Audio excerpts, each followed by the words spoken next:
So ito guys, ito naman yung ating sabaw, no? Yung ating soup, no? Yan.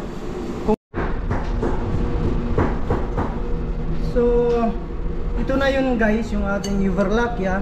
Ito yung ating magiging sabaw sa kanila. So ganyan yung texture ng ating Yuvarlakya. So para din sa sinabi ko guys, para siyang lugaw, no? Napakasarap din ang texture.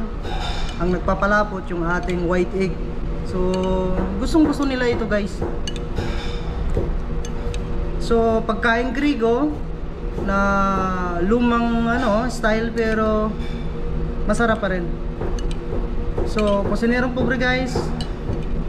So this it, Yuvarlakya.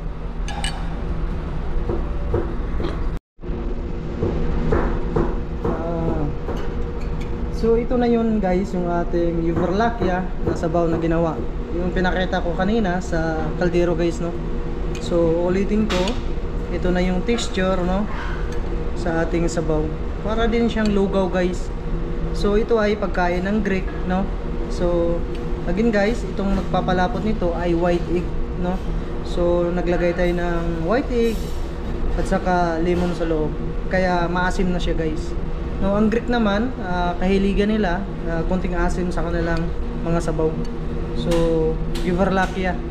So hindi ako nakakita ng ibang way of cooking ito sa ibang dishes. Sa Greek ko lang nakikita at ginagawa ito. So kanilang style talaga ito guys. Pero pag sa atin naman, para lang siyang lugaw, no, na bula-bula.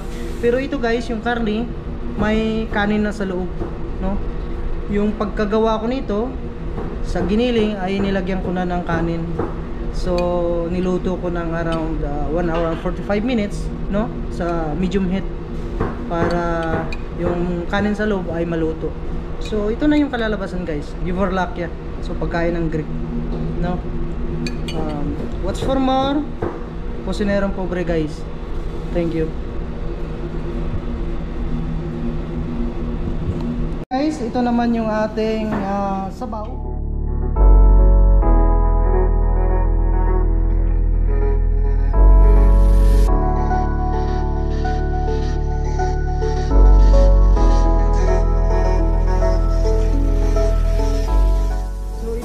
Guys, yung ating Yuvarlakya. So naglagay tayo ng white egg.